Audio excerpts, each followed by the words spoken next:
Hey everyone, welcome back. So, if you've been keeping an eye on the shifting landscape of global finance lately, you already know the rules of the game are changing, and they're changing fast. Today's explainer is diving deep into something that honestly sounds straight out of a modern thriller, but I assure you it is very real. We're looking at sovereign vault protocols, which is basically the ultimate guide to securing tangible wealth in the year 2026. Now, you might be wondering why 2026 specifically. Well, the source material actually points to this year as a massive turning point. Between the huge surge in central bank digital currency surveillance and some pretty glaring vulnerabilities in institutional banking, we're seeing a massive pivot. People are realizing they just can't blindly trust the system anymore. In this environment, it's prompted a huge surge in extreme security measures. We're way past just putting your gold in a local bank vault. To show you exactly how this is done, we're going to walk through a sort of reverse heist architectural blueprint today. We'll be covering the 2026 custody vulnerability, engineering the invisible perimeter, hardened hardware and shielding, biometric and air-gapped access, and finally, long-term sovereignty protocols. So step by step, we're going to see how you actually build an invisible fortress. All right, let's jump right into part one, the 2026 custody vulnerability, and really why institutional custody is essentially failing right now.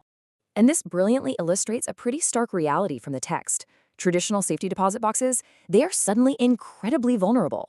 If you're just a standard bank customer, you are totally exposed to government bail-ins and sudden freeze orders. It's basically an illusion of security, right?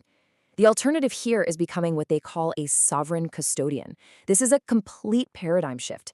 It means transitioning to holding tangible value where you have absolute total control, completely off the radar of digital surveillance. So how do we actually get that kind of control? That brings us to Section 2, engineering the invisible perimeter, focusing heavily on stealth and concealment. Look, true off-grid security boils down to one fundamental rule. Adversaries literally cannot steal what they don't know exists. The source gives us some exact criteria for setting up this invisible boundary. First up, you have to choose non-traditional locations just to completely bypass public records. I mean, if it's on a city blueprint, it's already compromised. You also need to engineer the perimeter to evade advanced satellite detection and integrate modern smart home masking techniques. The goal is to ensure even the nosiest neighbors remain completely clueless about the fortress sitting literally right next door. But, and this is a big but, there's a catch here. A perfectly hidden vault is entirely useless if the conditions inside just destroy your wealth. You have to balance that extreme concealment with absolute environmental stability. Think about it. If you're storing bullion or rare coins, fluctuating moisture and temperature will completely degrade those metals over time. So, these protocols demand strict off-grid environmental controls that run silently in the background 24/7. Okay, moving on to Section 3. This is kind of the climax of the whole engineering side. Hardened hardware and shielding. It's time to look at the heavy metal countermeasures that make up the impenetrable core. Let's break down some industry jargon here so you can really grasp how robust these 2026 systems are. The absolute gold standard right now is the TL30X6 burglary rating.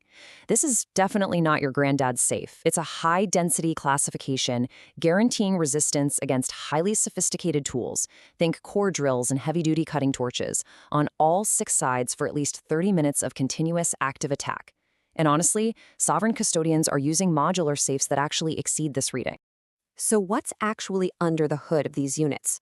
We're talking extreme physical breach protection. It starts with that modular, high-density construction, which is backed up by secondary ballistic liners and extreme fireproof barriers. Every single millimeter is engineered to keep threats completely locked out, whether they're coming at it with thermal lances, explosives, or just pure brute force. And here is a really crucial point from the text. Intruders aren't stupid. If they realize they can't crack the safe quickly, their plan B is almost always just to steal the whole safe. Well, the protocols account for this. By integrating recessed floor mounts and structural anchors that tie directly into the earth or the building's foundation, physical removal of the vault becomes absolutely impossible. Even if someone brought in heavy machinery, that box is not moving a single inch. No way. Which naturally leads us to Section 4, biometric and air-gapped access, or what we call zero-knowledge security. Because if a safe is totally impenetrable from the outside, how do you actually get in? Well, you can completely forget about physical keys or combo dials. They are totally obsolete in this space because they're just too vulnerable to theft or coercion. Instead, we're seeing this crazy James Bond-esque multimodal biometric flow. It starts with an iris scan, then it moves to palm vein mapping to actually read the unique blood vessel patterns under your skin, and it finishes with an air-gapped confirmation. This zero-knowledge setup ensures that only the living, breathing, authorized custodian can even initiate the unlock sequence. Now, you're probably thinking, what if someone literally forces me to open it under threat? The source actually details specific protocols for active threat scenarios, too. The system includes highly discrete duress codes, so if you input a specific biometric variation or a subtle, silent alarm code, it instantly triggers local defense protocols. And the best part? It does this without the attacker even realizing what just happened. It protects the owner, neutralizes the situation, and keeps the vault completely locked down. We also have to talk about the brain of this whole operation. Look, the public internet is just way too vulnerable to hacking, tracking, and backdoors. Because of this, the 2026 protocols mandate strictly air-gapped systems. This means the monitoring system tracks the vault's integrity, climate, and security status completely invisibly. There is zero physical or wireless connection to the outside world. It guarantees you never leave a digital footprint for cybercriminals or surveillance states to track. All right, that brings us to our final act, Section 5, Long-Term Sovereignty Protocols. Because the real question is, how do you maintain this impenetrable fortress for generations? Well, it takes some serious discipline.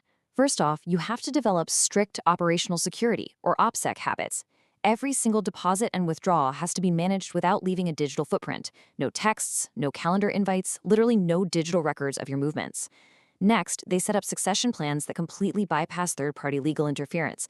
This makes sure heirs can take over seamlessly without courts or banks meddling in it. And finally, future-proofing.